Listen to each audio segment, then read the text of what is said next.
Hey everyone, we are going to take a few moments to talk through one of my all-time favorite yoga poses, which is sort of foundational to the practice, and that is downward facing dog.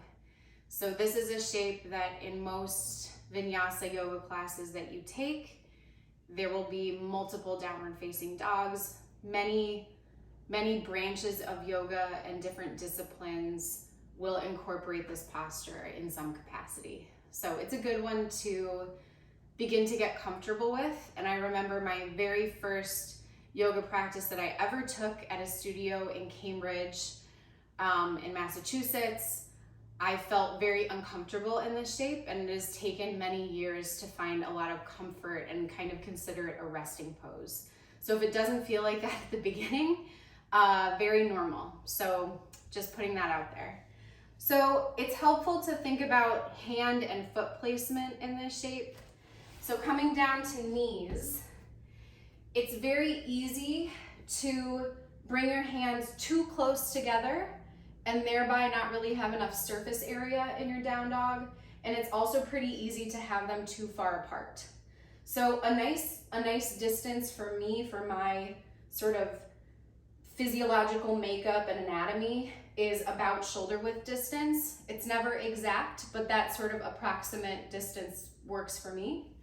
So if I'm about shoulder width distance apart, that's going to be a pretty good distance for my hands.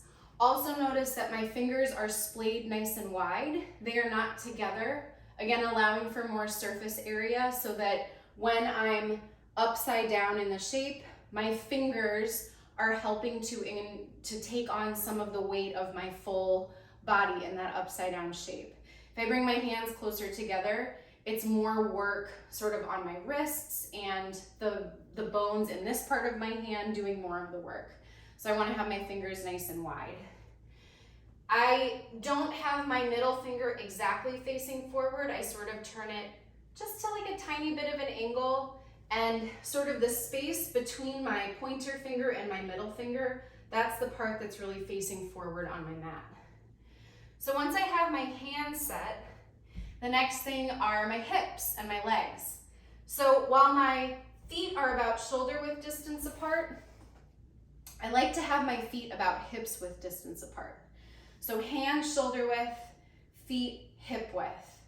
And this allows in my body a place where I feel balanced and stable in the upside down shape. I have seen practitioners take feet pretty wide for their down dogs. That's fine. It might help with stability, especially as someone is getting more used to that shape and being upside down. And I say upside down, it's not a full upside down shape, but technically it's an inversion because your head is below your heart. So I have my hands, the space between my pointer and middle finger is facing forward. I really focus on pressing down through my thumb and my first finger. And then I'm gonna lift my hips high up and back. And again, I'm not gonna have my feet as wide as my mat. I'm not gonna have my feet together to touch. I'm gonna have my feet sort of on railroad tracks, hips width distance apart. And then another question I get is, well, how far back should my feet be? So a good way to sort of determine this is if you're in a high plank position.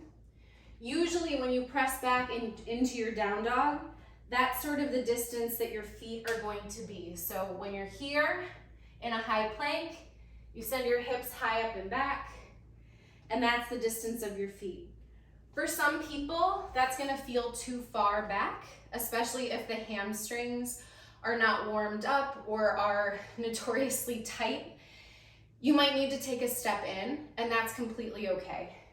So a lot of times, if someone presses back into their down dog from a high push-up, you might see them take a slight step forward so that they feel like they can press into their hands, especially the thumb and the first finger, and into the balls of the feet.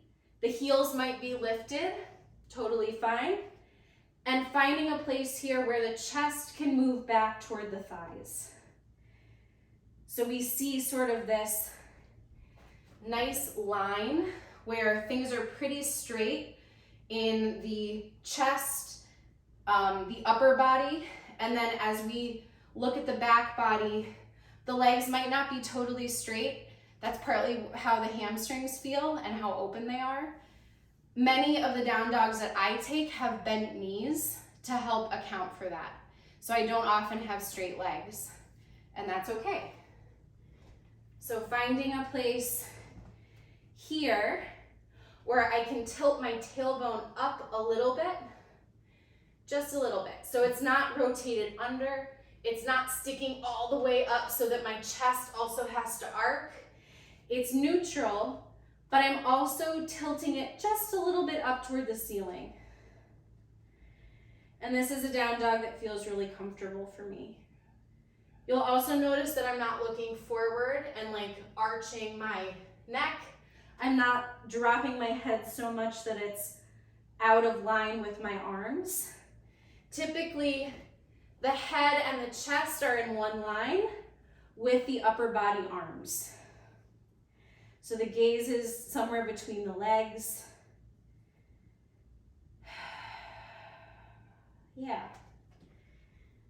So that's a down dog for me. Other tips, if you're newer to the shape and it's super uncomfortable, come in and out of it.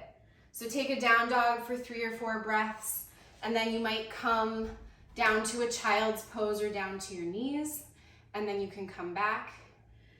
It also really helps, I mentioned sort of having this part of my hand facing forward. It also really helps me to ground down through the inner part of my hand and wrist as opposed to the outer part. So instead of having my hands kind of where the pressure is on this part of the hand, which is not very strong, my pinky, my ring finger, I want to ground down through the inner part of my wrist and have this part of the hand facing down. We didn't really talk about shoulder blades. That could be a whole separate video, but ideally you want to have your biceps and your arms sort of rolling away from your ears. So rather than, I can do it this direction, rather than having your arms roll in, so if you can see here, I'm sort of like hunching my shoulders up by my ears and everything is rolling toward my head. Instead, I want to have my inner wrists, again, inner thumbs pressing down, and I want to roll my arms, my biceps away from my ears and sort of open up the place between the shoulder blades. So again, not this, but this. As if you're going to be, again, in like your high plank, in your push-up shape, and then that same shape, you're going to draw back, push the floor away, and roll the biceps away from your ears. So yeah, that's the basics of down dog. You could break it down even into more nitty-gritty pieces, but let me know if you have any questions. Let me know if there's tips that you found in your down dog to make it more comfortable for you. And I appreciate you stopping by. See you soon.